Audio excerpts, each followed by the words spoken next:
Hey, good evening. This is e24 Performance. Just gonna go over a couple things with the title car that I've been working on. So obviously all of last week and over the weekend I was sick, so I didn't get a whole lot of stuff done, hence the use of a Thanksgiving Day video. But we're gonna go over a couple things that I've done this evening now that I'm starting to feel a little better. Still really cold out, so not doing a whole lot because at this point I've been out for like an hour and a half, and fingers are numb. So obviously last time I pulled the door panel off the driver's door. Passenger side is still here. The plan right now is I'm gonna replace the handles with the little tug cables, not cables, but the straps, because I'm gonna end up doing a flat door card. I'll go over it in another video when I go over the donor car. The donor car seats were in a lot better condition than this visually. When I started pulling them, the foam for the seat cushion itself was nested into from the underside. So while the covers were good, the seats themselves, the cushions that I mainly wanted to then reupholster the other seats, were not good. So that scraps that idea. So I have somebody lined up that I might be able to get an older Recaro SR2 Indy seat from. So my wife, who's really going to be the primary passenger, said she doesn't really have an interest in being in the car until I finish the actual build, which I'll go over in another video because the stuff for that's not physically here with the car. But as you can see, the carpet's still in, back seat's still out, but I pulled the B pillars off of both sides, so I'll go over how to get to that. It's really straightforward. I have I don't know if you'll be able to see it, but I got the B pillars with the seat belts over there. They're going to be junked because of the mold and mildew and everything on them. So yeah, I got those out. But what I got coming that I'm going to be doing tomorrow, or possibly Thursday, Friday, when it's daylight out and maybe a little warmer than whatever the hell it is tonight, and I think tomorrow's supposed to be 11 degrees around me. So I need to replace the weather stripping all around the car. I mean, it's dry rotted. This stuff's usual. I got to clean a bunch of stuff up. But in certain places, there's a little bit of rust. So I'm going to pop the trim off. I'm going to heat it up a little bit so it's not as brittle, being cold plastic. A couple kind of minor surface rust kind of spots. Gonna try to save some of the little bit worse spots. Some stuff needs to get cut out. But I'm going to go over with a wheel with some primer. I'm going to clear up some of the surface rust spots, and I'm gonna clean that up with a wire wheel on the Dremel. Wet sand a little bit just to clear up a little bit more, and then I'm going to go over with primer to kind of seal it in. A little more rust back in here. Look, the car itself is not as bad as a lot of other stuff. Granted, it came from down south. A little bit of issue with some panel gaps and stuff, but I cleaned it up the other day. I was happy with it. It's a little dirty again, with the salt getting kicked down to melt any ice. It's just getting kicked up on the car. So I'm kind of disappointed about that, but at the end of the day, the paint itself is pretty shitty. Some stuff that I got coming for the car that I'll be able to start kind of doing. So I got all new coolant hoses for the engine coming. They're coming from Rock Auto. I primarily wanted to go with FCP, but for the price,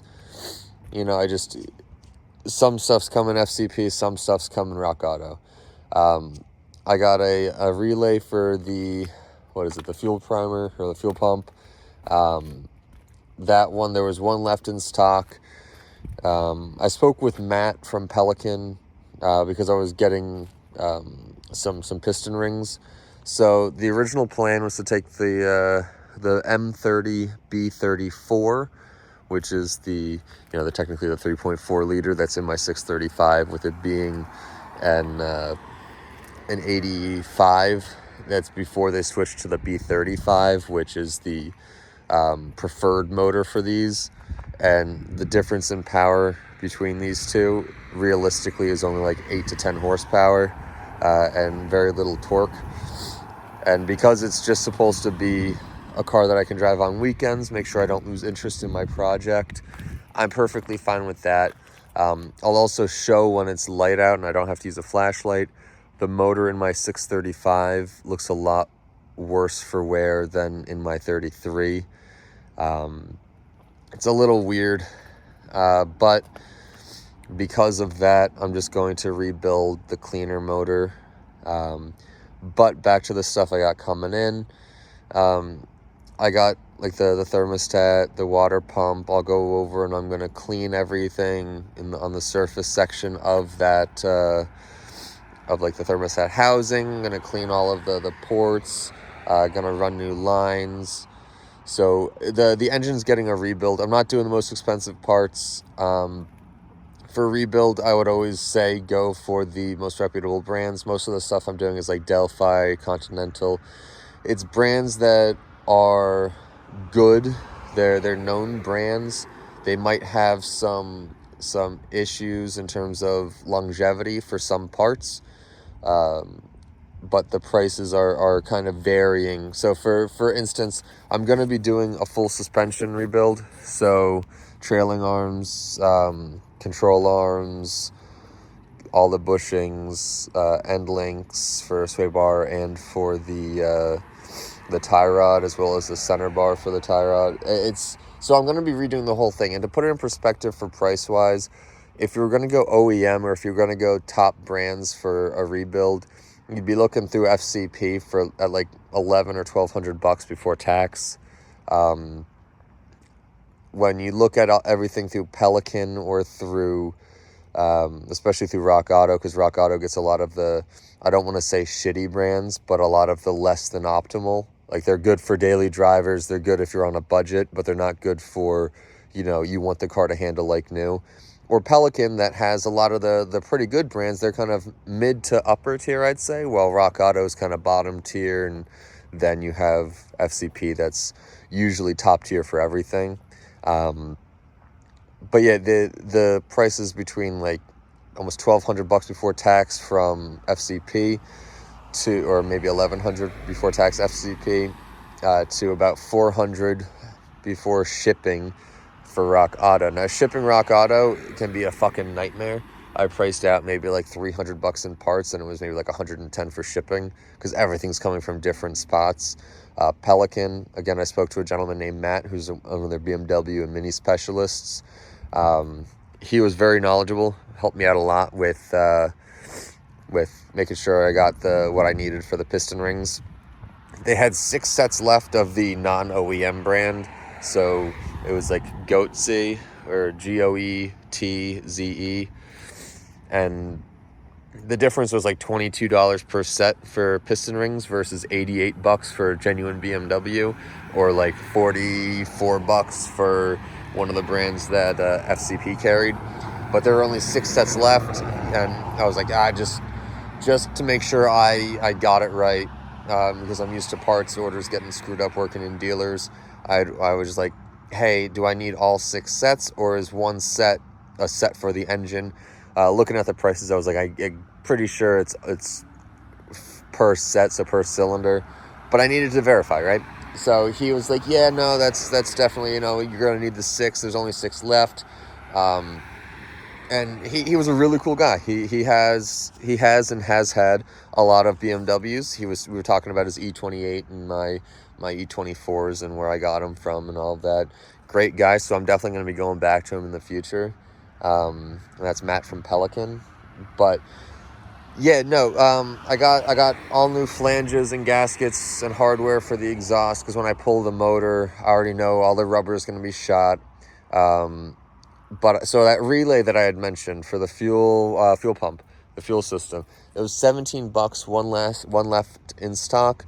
All the other brands jumped up to like $70-$80 a relay, and I'm like, fuck that. I don't think I'm gonna need it right now. Might as well get it so I don't miss out on it. And Matt was mentioning that, hey, you know, 4 or 5 years ago, parts for these things were a lot more readily available. Now it's kind of just fucking nothing's left floating around. So there's that. Obviously the piston rings. So the full motor's gonna be pulled and rebuilt. I know Matt Armstrong just did a video about, you know, his barn find, and look, I obviously, very obviously don't have Matt Armstrong money. If I did, I wouldn't be working out of the back of my day job, at least for now.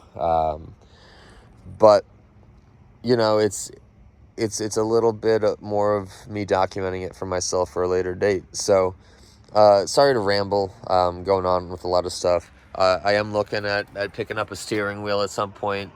This is called the uterus tile. I think I mentioned that in the past because of the wider hip at the base. That obviously everything in here is covered in like mold and pollen. The whole thing's gonna get pulled, right? There's a company out of Connecticut that I'm going to talk to about a cage. I'll go more in depth with the motor build that I'm doing, probably for you know, Thursday, Wednesday, Thursday's video, probably Thursday because this is a late video on Monday. But I'm going to go full in depth about the motor that I'm doing, the motor and the trans that I'm doing for this thing. Again, that's going to come later. First things first is get it rebuilt to stock. And then once that's stock, then it's going to be getting everything prepped for the motor swap.